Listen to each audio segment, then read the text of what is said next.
Welcome to Transformative Principal, where I help you stop putting out fires and start leading. I am your host, Jethro Jones. You can follow me on Twitter at Jethro Jones.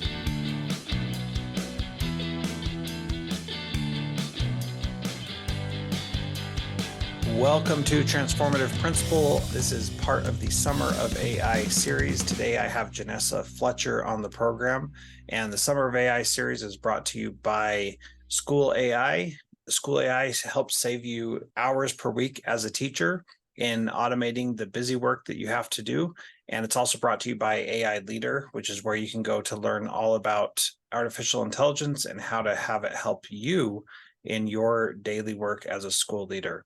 I'd like to introduce Janessa Fletcher. She's the content director for Education to the Core, a primary curriculum resource creation company and primary teacher printable membership subscription service. Previous to her current role, she was a preschool teacher for 2 years, kindergarten teacher for 8 years, an instructional coach and interventionist for 3 years.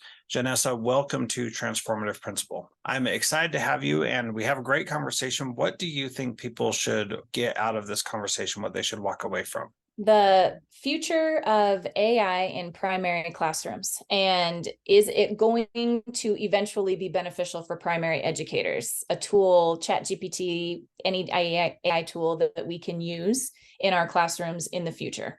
Yeah, it'll be very fascinating. One of the things that you brought up is the power of having a teacher there who can see when kids are getting frustrated or stressed or not understanding something that an AI may not be able to do. And so I thought that was a good insight and brought up a lot of interesting thoughts and questions for me. So thank you for being here.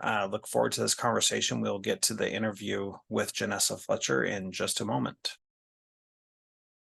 Janessa, I thought it'd be great to start out with talking about your experience with ChatGPT and other AI tools, specifically as it relates to primary education. So talk to us a little bit about what you've played with, what you've experienced, and things like that. Okay, I have dabbled in the AI realm, definitely in the use of ChatGPT.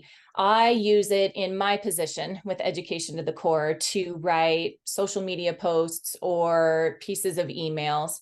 We have also used it as a resource design team. The pros are we've asked it to generate word lists, and sometimes ChatGPT does what we ask it to. Where we have come across cons is especially with the science of reading and having things need to follow a certain scope and sequence in being decodable, is we find that ChatGPT gives words that aren't necessarily aligned with the scope and sequence. And we're still working on trying to figure out what we need to type into ChatGPT in order to provide exactly what we need. An example would be a word list with our controlled words, and ChatGPT might give us fire in the word list, and that's a CVCE word. It doesn't follow that word pattern. Or pirate, which is an open syllable word that doesn't follow what we're looking for with an IRR controlled word. So thinking about that, don't you think that it's going to get better at those things? Or if you trained it specifically to do those things, then it would be able to do them better? Have you had experience with that? I'm thinking that probably eventually ChatGPT can be trained to be able to provide primary educators with what they need. I think it's a long way off. When I look at our resource design team, we have 242 years of experience in the classroom. And that equates to at least probably 20,000 hours of professional development. So how long is it going to take to bring AI up to the type of experience and training that these teacher curriculum creators bring to the table with their teams? Yeah. What's your outlook on that? How long do you think it will take? I'm not a huge tech person. I know that ChatGPT does some pretty amazing things. I've been able to see what it can do. It can mimic an email if I ask it to. It can mimic a social media post if I ask it to.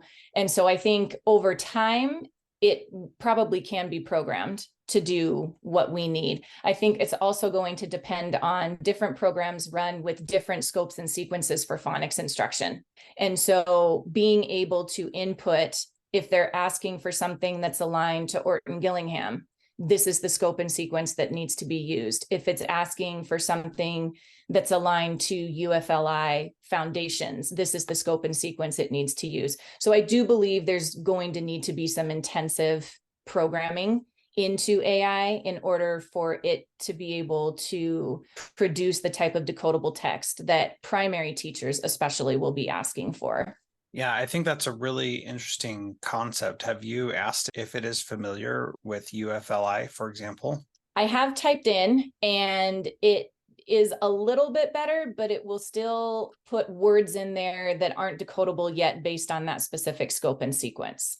So I do think there are definitely some kinks that still need to be worked out, or it will give the research back to me instead of exactly what I'm asking for, or cases in point, different parts of UFLI foundations, or here's a lesson I found from UFLI foundations.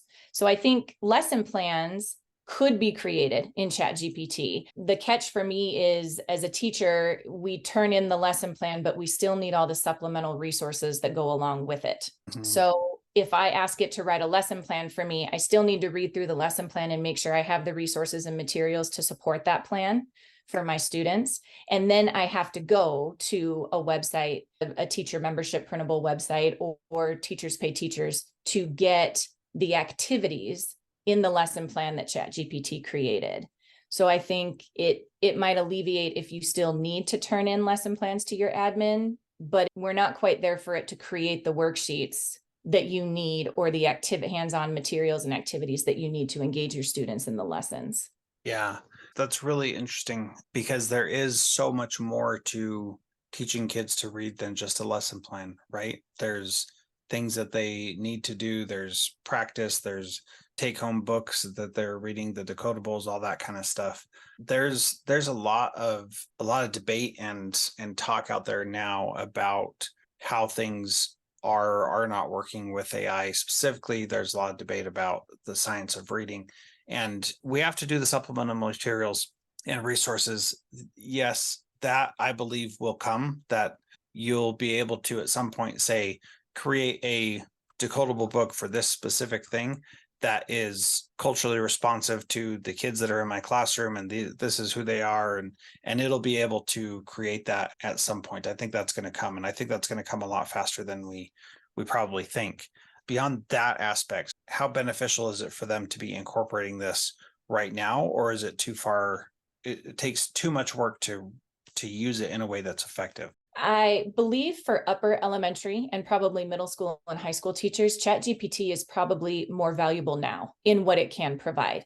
For primary teachers, kindergarten through third grade, or the teachers that I service in my position and that my team services and the company services in our position, I think we're still a far way off. Writing prompts, I think I could probably ask ChatGPT to give me a variety of writing prompts that I could use with my students. I think I could ask ChatGPT to write lesson plans if I had a substitute, but then, like I said before, I'd have to go find all the supplemental materials for those lesson plans.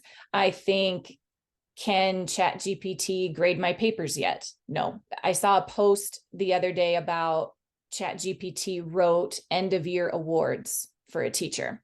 And granted, that's an out of the box thing to do, but then it also was a little disheartening for me because how genuine is that coming from a teacher? As a student, I might be a little sad that the teacher couldn't take 5 minutes to write something personally from the heart about me and instead used AI to do that on my certificate or on my report card or anything else like that. I do think it is beneficial in some aspects, but for kindergarten through third grade teachers, I still think there's a lot of work that needs to be put in, a lot of programming that needs to be put in order to help us more with the curriculum that we use and the activities that we use with our students. Yeah, that's really interesting you say that, because I was at my mom's house and I found an old report card, and it had comments on the report card, and the comments were, I could tell, this was 30 years ago, the comments I could tell were pre-filled, predetermined things that the teacher just put in that had no bearing to me personally, like, is a good playmate or something like that. And it's funny because I was thinking like in that moment, well, what if there was an AI thing that could have given a better example of what good question or good comments could have been, or at least gone into a little more detail about who I was and whether or not it was something specific to me, that even if AI wrote it, I would probably feel better about that than about what I actually got in there, because what I got was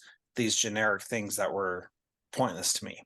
Does that make sense? Yes, that makes sense. And I would agree with you. There's definitely, you have the autofill where you check the boxes and it just puts those comments in there. I'm willing to bet that ChatGPT probably gave much better comments than the autofill that the report card system provides. But it also, as soon as you read it, you knew exactly that it was a bot that had been used autofill. So I'm wondering if these students that are currently receiving that ChatGPT provided, if 10 years from now, they're going to look at it and say, oh man, a bot definitely wrote that for my. So is it genuine? How did they really feel about me? Or did they just take this from ChatGPT? Yeah. How fascinating. That's something that I haven't even thought of yet, but that really sparks something. So let's go back to the science of reading a bit. And if the science of reading, like we already know that it's settled and it works, and we know how to teach kids to read, then number one, why are there still kids who aren't reading? And number two, if we know the science, then why are we not just teaching ChatGPT or some other AI tool to do that, and having the AI teach the kids and run them through the whole thing? Why isn't there an app that teaches kids how to read that that takes care of all those other supplementary resources and all that kind of stuff and puts it all within the app? Or does that exist already? There are some apps. I'm going to date myself. When I was first starting out in teaching, a new program called Read Naturally came out. That helps students build reading fluency and vocabulary and retell. And students actually would listen to a story read a few times, and then they had to read it through a microphone.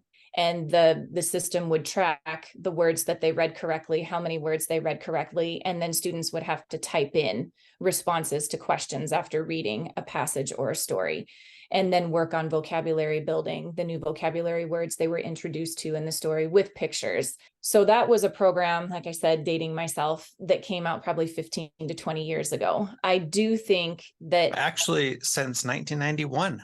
Yes. So it's 20 years. Yeah. So I'm really dating myself there.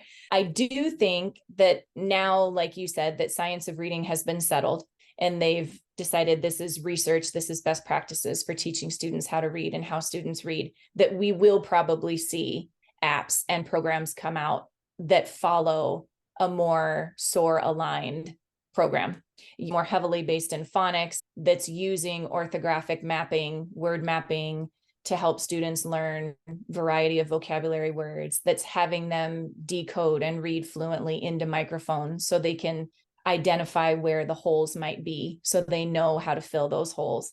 Yeah, I do think that that's probably in the future for us. Yeah. So it seems that with something that is as clear as, here it is, this is how you do it, and everybody can learn to read this way, do we need teachers if it is that clear? Do teachers really need to be spending time teaching reading if we know that there's a right way and a wrong way to do it, and we can program a computer to do the right way and give the feedback right when they need it much better than a teacher can? Do we still need teachers to spend their time teaching reading?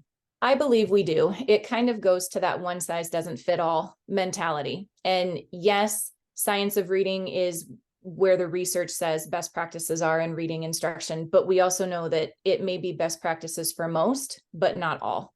And there may be some students that whole language is how they learn. They immediately look at words and memorize those words. And phonics patterns do nothing but create chaos in their mind when they're trying to figure out how to read. I think the programs would need a lot of other things. There would need, the immediate feedback is important, like you mentioned. I believe there would also need to be in those programs ways to identify when an intervention would need to be made and what that intervention looks like. there would also need to be sometimes just having social interaction or being able to read to someone or to something like a stuffed animal means a lot more to a child than reading into a microphone or reading into a computer. I think with COVID and having all of the online learning that we had, teachers are still 2 to 3 years later having to help students emotionally, socially, because of the fallout that occurred when we all had to go to distance learning for a year. Just having that physical person there next to you, being able to provide emotional support that a computer necessarily can't do or a bot can't do is very important. Humans are social creatures. Some of us like to lock ourselves in our rooms and just be away from it all for a while. In the end, we do crave, companionship. And I do believe that teachers are essential for those kinds of things. And so my question is really like, on this particular thing, let's have the teachers spend their time providing emotional support, being a friend, being a support, being a helper, being another human being to connect with in a powerful way, but leave the teaching up to an infallible thing that can just work all the time, no matter what, which is what AI can do. So that's kind of the place that I'm coming from. I do think that we should not take the humanity out of teaching. We should not take teachers out of the classroom, that they are vital and that they perform a much, much bigger function than, for example, following a scripted program. If they're following a scripted program, as some of my teachers did, I think that is personally a waste of their abilities. If it's a scripted program, then the computer should do it because it can do it perfect every single time, and the teacher just cannot. And that's all there is to it. Or they'll do it perfect every time and they'll hate what they're doing, which is what the experience of my teachers was that they just hated it. So I think on that piece, I'd be more interested in focusing on having teachers spend their time doing powerful things with kids that a computer still can't do. What are your thoughts there? I would agree with you, especially if, like you said, the teachers have to use a scripted program. Most teachers that I know, they don't enjoy scripted programs. I think it's to have a district provided curriculum, given that we can follow a scope and sequence that we can follow, but the ability to adjust immediately when needed. If we're seeing that something in the curriculum isn't working or that we need to try instructing our students in a different way. So I think my question back would be, how infallible would the system be? Would it be able to adjust immediately to the needs of a student, seeing that they're getting frustrated, or that it's whatever the program is doing with the child isn't working? They're not making gains, they're not achieving academically. I think that would be my question. Is this program able to monitor and adjust on their feet as quickly as teachers can, in sitting across the table from a student working through a decodable reader and me being able to see that physically they are becoming frustrated? We need to do something immediately before this child doesn't want to read anymore. I think those would be my concerns with completely giving them to a program and putting headphones on and working through a program, is how quickly would they be able to read body language or see that on a student and know that adjustments need to be made immediately within the instruction delivering. Yeah, I'm glad you brought that up. I think that's an important piece to think about as well.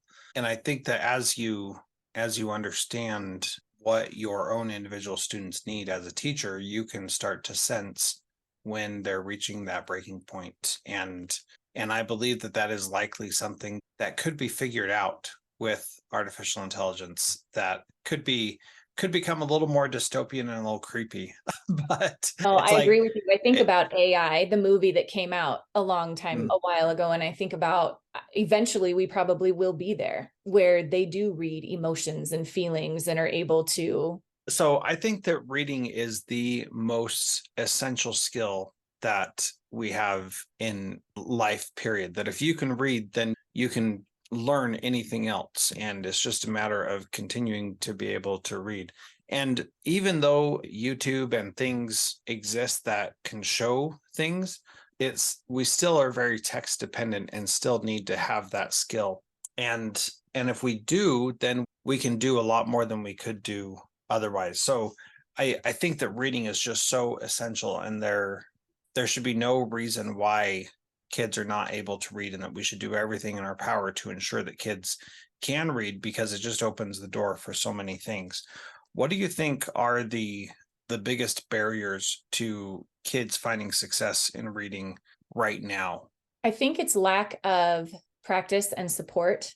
I think it's lack of materials outside of the classroom. I think sometimes it's the lack of training that teachers are given. I think a lot of times, to cut corners or because of budget, principals will purchase the program, but they don't purchase the training. And so teachers are given a manual and are told to figure it out. Yeah. And that's completely not fair. No other occupation is given a whole new system and told to figure it out and do what's best for your students. I think that there's quite a few factors that contribute to that. I think as parents as well, we do have a responsibility to make sure that our kids are reading at home and to support the teachers in the classroom as well. If they're asked to read 20 minutes at night, have them read 20 minutes at night. And I think too, it's beneficial, and parents are strapped for time, just like everyone.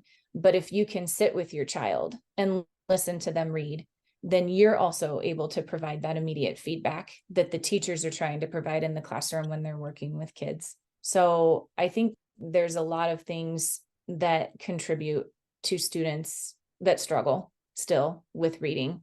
I think, like you said, YouTube and having Siri read things to you and for you and all of that. I think tech has made it a lot easier for students to not necessarily have to be a strong reader. And so I don't know if that's a pro or a con of technology. It's a pro if you have a student who is struggling, and this at least allows them access to the material and the content. But it's a con because it's also a crutch and something that they can continue to use. And there might come a point in time when they don't have access to that. And then where are they? So I think there are some things that definitely need to be so that all successful readers. Yeah, on that piece, I think it's less and less likely that they won't have access to something that can read for them, because technology is becoming more and more prevalent in everybody's life. And so you're talking about, like, for them to not have access to a phone is most likely going to be like an apocalyptic scenario, right? Where a lot of other things are going wrong. So most people, most of the time, are going to have access to that. Yeah, very, very interesting things to think about. In closing, I want to ask a question. What do you think the future of AI is as it relates to specifically primary education? I think that eventually, like we discussed before, we will see programs that align more closely to science of reading that teachers can purchase or districts can purchase and teachers can use in their classroom. Primary teachers, we become primary teachers because we love working with kids. We definitely don't do it for the money. We don't do it for the fame. We don't do it for any of that. But it's because we enjoy watching kids learn and achieve academically and put the pieces of the puzzle together. And so I think those programs may come out. I don't see teachers completely, at least primary teachers, completely taking a back seat and allowing a bot to be the one that teaches students, especially in the area of reading or math or writing or any subject for that matter. I think we definitely feel that having that human connection and the teacher being the one that provides immediate feedback to children is so important. And to have children have that type of community and nurturing from a very young age in their education career, and how important that is. But I do think that over time, ChatGPT and other AI platforms can be taught to be more beneficial and useful to primary educators in creating some of the things that we need: the word lists, the short decodable paragraph, a sentence with these types of words. I think it's going to take a while for it to be programmed that way, especially with all the different scopes and sequences that are out there. But I do think it's possible in the future for sure. Very good. Janessa, thank you so much for being part of Transformative Principal. It was great having you on the show today. Thank you for having me. Appreciate it.